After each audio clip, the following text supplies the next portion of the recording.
Saudações, meus queridos. Hoje, nosso evangelho tem como tema a parábola do semeador.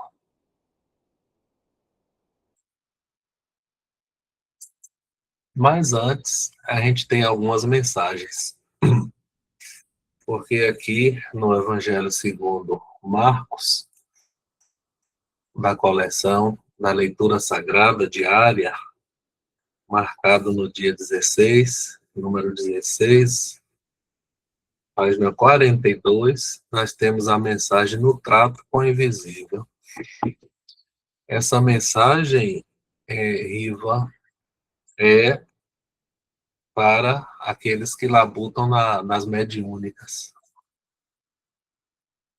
Basicamente, no diálogo com os espíritos que são levados para tentar, com os bons conselhos, encaminhá-los ao bem, né? Estimulá-los ao caminho do bem, né? Então, um esforço conjunto de encarnados e espíritos que levam esses espíritos para serem ajudados. Uma vez eu estava lendo um livro, chamava Instruções Psicofônicas, daquela coleção excelente, e eles fizeram uma estatística lá no final, Ivana, não sei se lembra, que dizia assim, que o índice de aproveitamento dos espíritos era cerca de 30%, não lembro bem o número, tá? Então, isso ajuda a gente a ter uma noção, assim, da realidade, que não é assim, porque o espírito foi lá e a gente deu alguns conselhos que ele já sai regenerado ou convencido. A maioria não. Precisa de um tempo, tá, para sair do endurecimento espiritual, assim. Mas se 30% for verdade, então a cada 3, 4, um sai melhor e retoma o caminho do bem, isso já vale a pena a gente se esforçar nesse tipo de trabalho, tá? Que ele chama aqui, no trato com o invisível,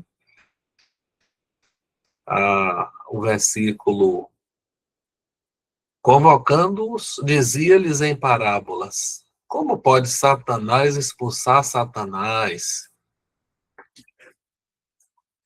Até hoje, alguns religiosos que não compreendem o que é o espiritismo acusam que a doutrina espírita é orientada e guiada pelo diabo, pelo Satanás, não é, Tereza? Não é Raizete e Consa. Então, Emmanuel vai responder aqui na sua mensagem, tá? Eu vou encurtar para a gente não demorar. Ele vai encurtar, assim, que é uma honra, tá? Ele diz assim: no entanto, as mesmas acusações também foram dirigidas a Jesus, de que ele atuava sob a orientação do adversário, né, do Satanás, o Beelzebub, pelo sacerdócio organizado do seu tempo. Atendendo aos enfermos, aos obsediados da época, ele recebeu o título de feiticeiro. E isto constitui uma boa recordação, que naturalmente vai infundir conforto aos discípulos novos. Então, sermos acusados de operarmos iludidos ou inspirados por Satanás, para nós é uma honra, porque fizeram a mesma acusação ao nosso Mestre Jesus. Número 17. Todas as coisas são perdoadas aos filhos dos homens. Os pecados, as blasfêmias. Quem, porém, blasfemar contra o Espírito Santo não tem perdão jamais, mas é culpado de pecado eterno. Então, toda blasfêmia, todo erro, todo pecado é perdoado, menos o pecado contra o Espírito Santo. É uma sentença que está aqui no Evangelho de Marcos, no capítulo 3, e isso gera naturalmente uma curiosidade, a compreensão do que significa isso. E a pergunta foi feita para Emmanuel no livro Consolador, número 303. Kátia e Antônio Raff fizeram essa pergunta a Emmanuel. E o que eu entendi aqui é aquela noção que nós já temos assim. Quando o indivíduo erra, inocente, sem consciência, é uma coisa. Mas quando o indivíduo, tendo consciência da responsabilidade, e mesmo assim erra, aí seria o pecado contra o Espírito Santo. A resposta de Emmanuel me fez pensar que é o pecado contra a consciência, a lei divina que está na consciência. Só que naquele que já tem acesso à consciência e já compreende, tá? Então, o grau da culpabilidade é correspondente ao grau de consciência. É isso que Emmanuel responde. Erros, pecados cometidos com a consciência desperta, com plena convicção dos deveres, tá? São os pecados cometidos contra o Espírito Santo. Tá bom? Número 18. Nós temos duas mensagens aqui bem fortes essa semana. Não sei se Riva anotou. Uma é essa, familiares. E a outra é uma que está à frente, que fala depois, né? Então vamos ver a primeira, a mais levinha. Aqui é o trecho que fala da verdadeira família de Jesus. Ele conclui dizendo: pois quem fizer a vontade de Deus, esse é meu irmão e irmã e mãe. Aquele que fizer a vontade de Deus é irmão, é parente, é familiar de Jesus, tá? Aí ele chama que a família, a parentela, é o instituto primário da caridade, tá? Então, o local mais desafiador para a gente viver a caridade, lembrando que caridade é relação fraterna, é compreensão, é paciência, é tolerância, é perdão.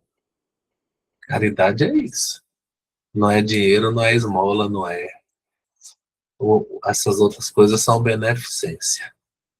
Só para lembrar. Então, a parentela é o instituto primário da caridade. Tá? É o desafio maior. Fora do lar, é possível que a gente consiga mais facilmente, tá? Porque você vai estar ali um tempo com a pessoa, você aguenta bem ali, trata ela bem, ajuda. Depois talvez você nunca mais vai ver na vida. É mais fácil. Não é, Evandro? Não é, Antônio? Não é mais fácil, não é, Consa? Na rua, tá? Alguém que agride na rua, tá? Uma discussão de trânsito, esquece, tá? Um doente que você ampara, socorre porque desmaiou ali na calçada, você dá uma força.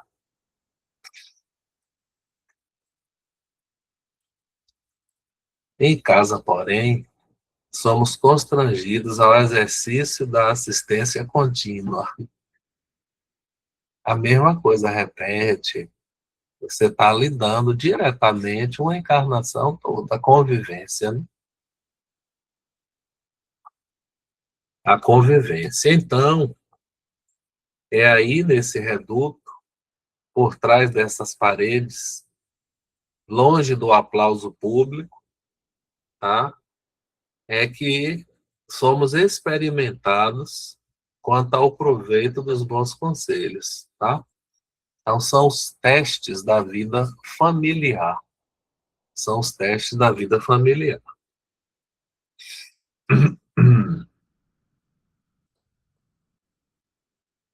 Então, ele fala assim, olha, dá uma esmolinha de vez em quando, né? Em relação aos outros de fora, mas em relação aos familiares, não só a mobilização da despesa, mas também o apoio, a compreensão, a disciplina, o exemplo, tá? E aí, Emmanuel segue dizendo, olha, anseias por encargos sublimes. Em cada companheiro que você partilha, no entanto, a consanguinidade, nós temos, né, um livro de ações que nos detém o passo. Aí ele diz assim: cada parente mais próximo nos impele a desenvolver determinadas virtudes. Olha que interessante, ó. O parente próximo é um convite para a gente desenvolver uma específica virtude, viu, Riva? Que interessante, né? Um pede que a gente treine a paciência, viu? Eu sei que aqui ninguém precisa disso, mas não custa falar, viu? Outros pedem a lealdade, outros ainda nos treinam o desenvolvimento do equilíbrio, da abnegação, outros da firmeza, né, ser firmes, e o outro da brandura, ser, né, entendimento, ser brando, né, manso. E aí vem a conclusão. A pretexto de auxiliar a humanidade, não fujas das lutas domésticas, viu? Porque é muito comum ver a pessoa dedicada na casa de oração, mas dentro, sabe o que é dentro? Dentro de casa. Mas dentro de casa não é assim, não, viu? É a tirania. Às vezes não é a mesma coisa que está lá no centro. Ainda mesmo ao preço dos valores da física, da existência física, refaze 1000 vezes tuas demonstrações de humildade e serviço perante as criaturas. Porque aí vem o fechamento. É de tua vitória moral junto dos parentes que depende a tua admissão definitiva entre os amados que te esperam nas vanguardas de luz, em regozijo na família maior. Então, na nossa família espiritual, tem um grupo mais adiantado que nos observa, nos acompanha, e se a gente passar no teste, a gente vai poder gozar dessa felicidade junto a esses entes amados. Tá? É isso aí. Vamos à frente. Vamos em frente. Número 19. Agora, a parábola do semeador. Tá? O semeador saiu a semear. Uma parte da semente caiu na beira do caminho. Veio o passarinho, comeu, levou embora. Outra parte da semente caiu na terra fininha. O sol ficou forte, ela não tinha raiz, ela secou, porque não tinha raiz, então morreu. Uma terceira grupo de sementes caiu entre os espinheiros. Ela cresceu, mas com o tempo ela foi sufocada pelos espinhos e morreu também. E uma quarta parte da semente aí sim caiu dentro da terra boa. Uma produziu 30, outra 60 e outra 100. Esta é a parábola do semeador. E depois tem a explicação da parábola. Os apóstolos pedem para Jesus explicar. Ele fala: vocês não entenderam? A semente é a palavra de Deus. E o terreno são os corações das pessoas.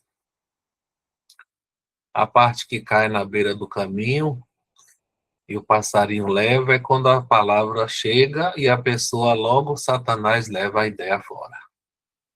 A parte que cai na terra fina, rochosa, terreno pedregoso, a pessoa tem entusiasmo com a palavra, mas quando começam as tribulações, as dificuldades, a pessoa cai fora do caminho do bem. A parte que cai entre os espinhos, ela recebe a palavra, tem entusiasmo, persevera um tempo, mas com o passar dos anos, aí vem as competições dos interesses outros, das dificuldades, das renúncias, e aí a pessoa acaba afastando também. Tá bom? Então, para a gente concluir a apresentação da parábola, eu acho que nós todos passamos por esses estágios assim. O primeiro estágio é o beira de caminho. São aquelas pessoas que de vez em quando aparecem na casa religiosa assim. Mas, apesar de escutarem lá, não logo saem assim. Aparece e some. São os turistas. Tá? O segundo estágio, a pessoa aparece, gosta, começa a ficar, a frequentar, mas quando vem as primeiras dificuldades, né? Quando vai, as primeiras dificuldades aparecem, a pessoa cai fora. É como eu só tô quando tiver bom, assim, na hora da dificuldade eu tô fora, não quero saber. E o terceiro estágio é quando a pessoa assume a tarefa, gosta e ela persevera durante os anos até. Mas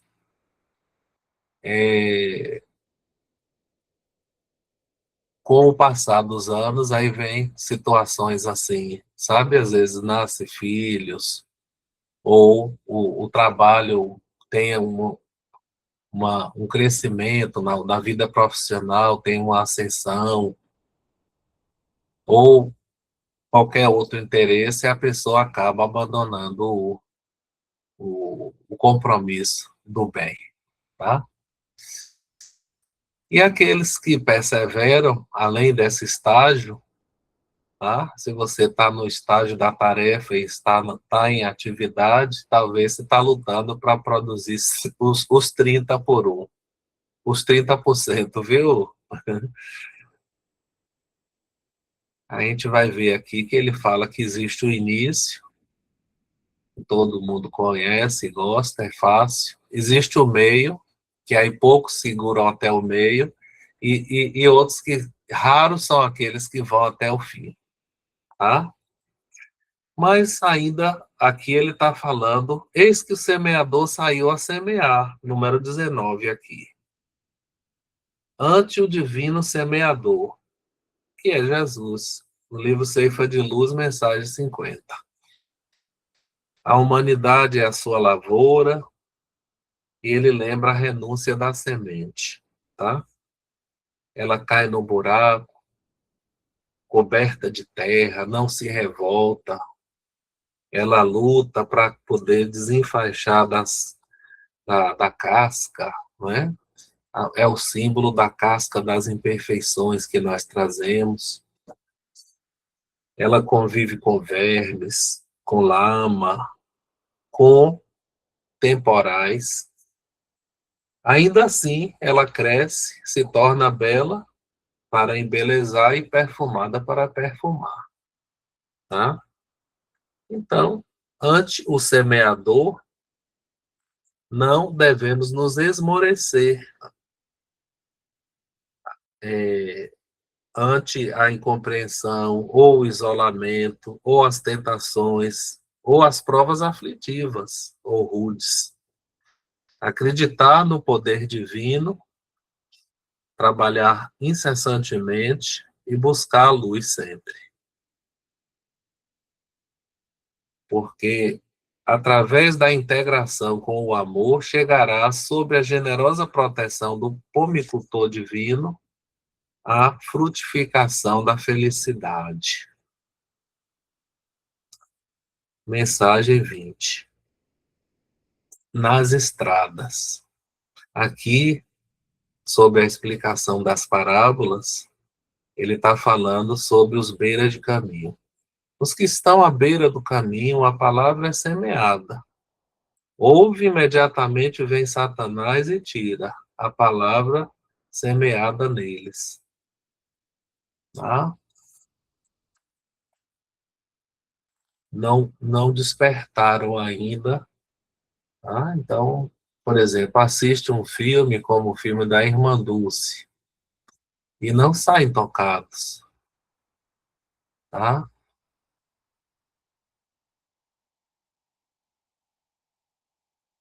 E não saem tocados. Por quê? Porque não despertaram ainda. Tá? Um passeiozinho aqui pelo chat. Vamos ver. Nossa, boa noite a todos que chegaram, que estão chegando. Iva fala assim: quando somos sementes, levando palavras e ideias não tão boas e que irão influenciar muitos, precisamos ter cuidados. Ah, semente má, né, Iva? Riva, tem sementes más e sementes boas, verdade. É preciso cuidar. Nós somos sementes, então somos terrenos também, tá? E influenciamos e recebemos influência. Nas estradas, Jesus é o nosso caminho para o divino amor. E a semente divina virá sempre, tá? Então ele vai falar aqui que Deus se manifesta. De que forma Deus se manifesta? Nos acontecimentos vulgares do dia.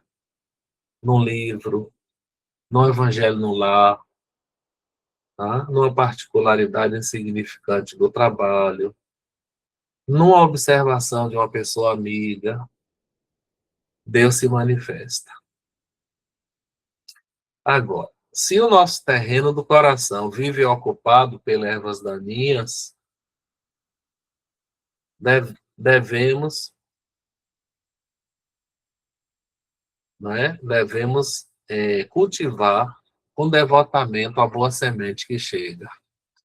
Tá? Então, da parte divina é chegar à semente, a manifestação. Da nossa parte, é sempre uma parceria, né?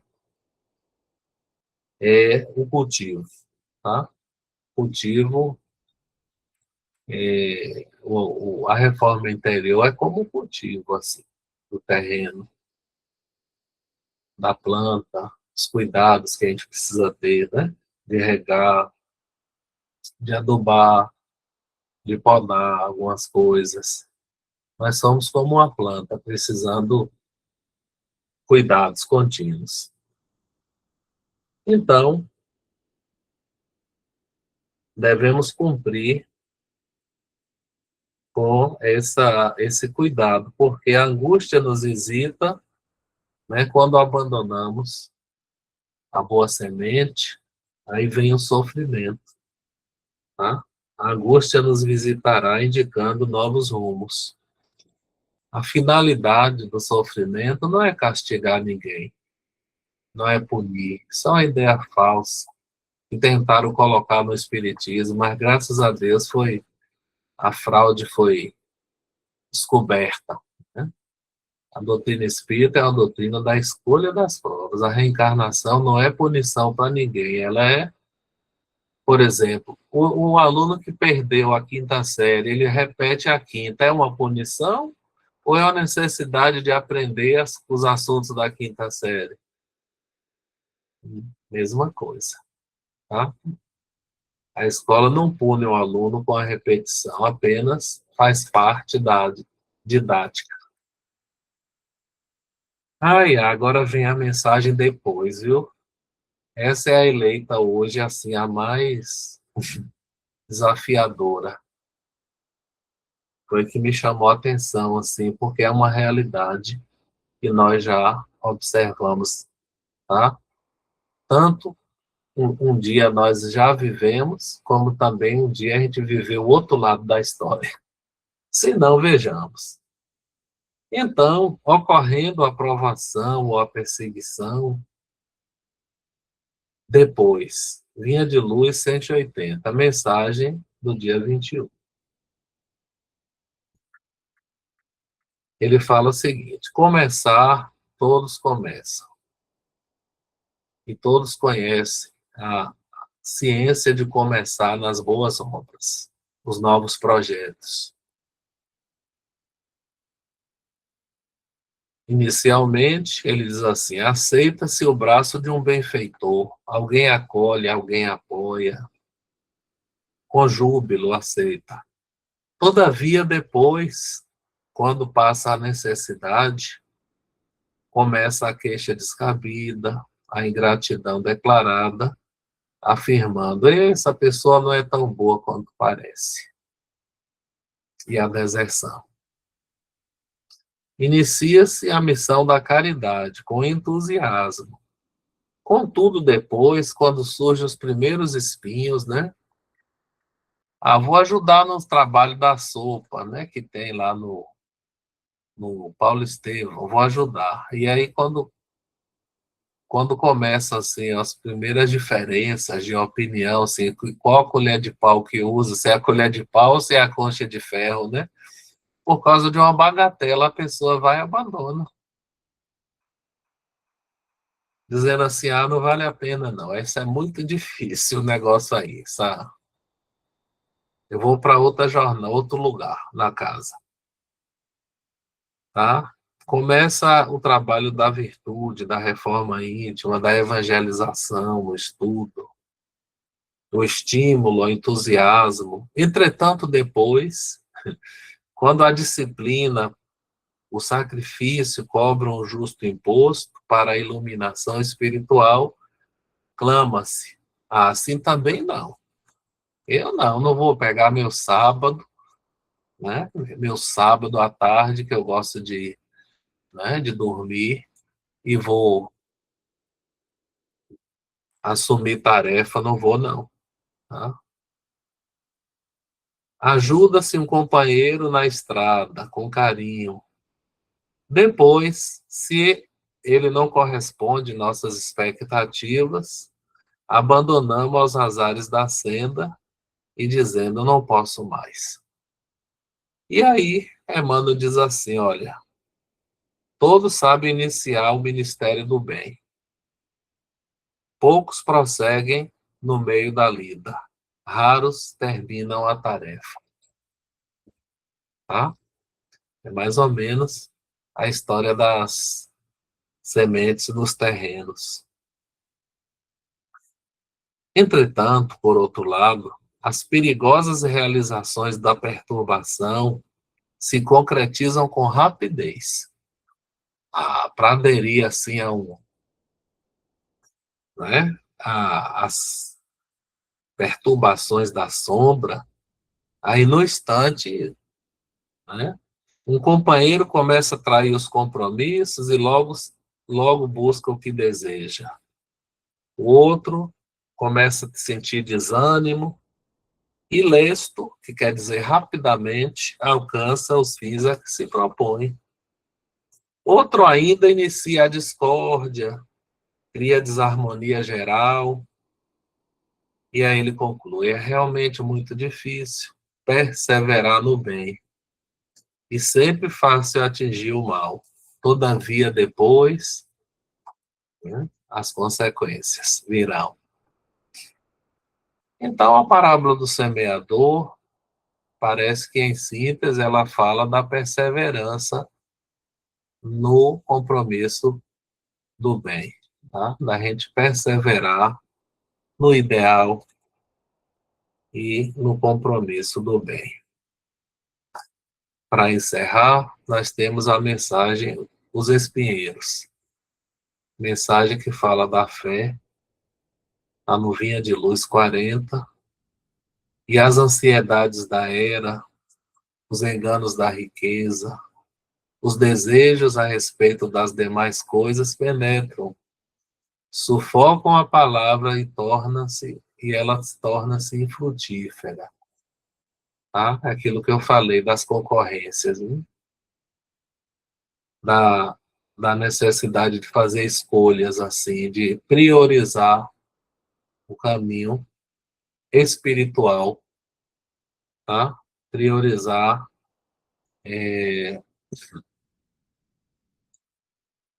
os valores espirituais em detrimento dos valores materiais, tá? Então, sobre a fé, ele diz que a árvore da fé não cresce de forma milagrosa, tá? Ela é fruto de uma parceria com a divindade. Deus ajuda de um lado e nós nos esforçamos por outro lado, tá? Aí ele fala da planta de novo, tá? A planta reclama cuidados, adubos, estacas, vigilância, podas. A fé é uma conquista e não um serviço de menor esforço. A fé não é uma coisa que Deus escolhe assim e joga na cabeça de alguns, assim, ele, como eleitos. Não. É uma conquista íntima, é uma construção íntima. É a mesma coisa que o reino de Deus, é uma construção íntima de cada um, tá? E quais são os inimigos da fé? Vai dizer aqui, ó. Os inimigos da fé são excessivas ansiedades terrestres, tá? Eu vou ler com cuidado e vou dizer, olha, vamos tomar cuidado com muitas preocupações que não merecem, tá? A Emmanuel está dizendo aqui, ó, os inimigos da fé são as excessivas ansiedades terrestres, preocupações demais com as coisas terrestres. As ilusões, tá? Que nós temos muitas, ele chama aqui dos enganos, e as ambições inferiores, tá? Que é o apego a coisas transitórias, que a gente pode ter, pode usar, mas pode deixá-las com gratidão, né? E simplesmente sem apego. Porque essas três coisas, ambição, ilusão e ansiedades, né? Ansiedade, ilusões e ambições. Essas coisas, elas torturam o campo íntimo, ela tortura a saúde mental. A maneira dos vermes que torturam a plantinha, as pragas. A lição do Evangelho é uma semente viva. O coração humano é o terreno. Imprescindível tratar das plantinhas com cuidado, com ternura, com instinto de defesa. E os cuidados envolvem também os tóxicos para a planta, né? No final da mensagem, há muitos perigos sutis contra a plantinha. O que é tóxico?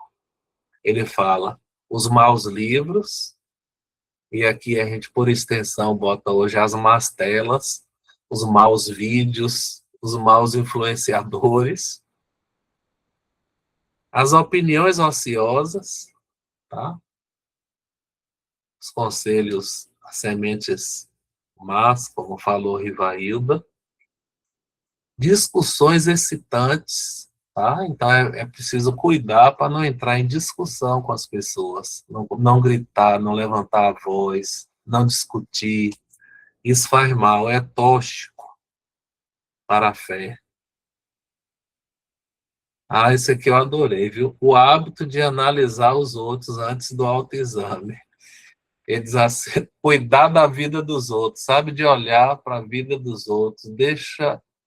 Deixa o alheio em paz e cuide de sua vida, porque você só vai responder por você, tá? Então, o hábito de analisar os outros antes do autoexame é um tóxico para a fé. Dá aí, que interessante, né?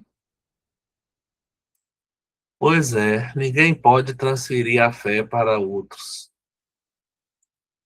integralmente, porque é uma tarefa que compete a cada um. A fé é uma conquista. Meus queridos, eu desejo uma semana de paz, de fé, de boas sementes e bons terrenos para nós todos. Vamos interromper nossa gravação.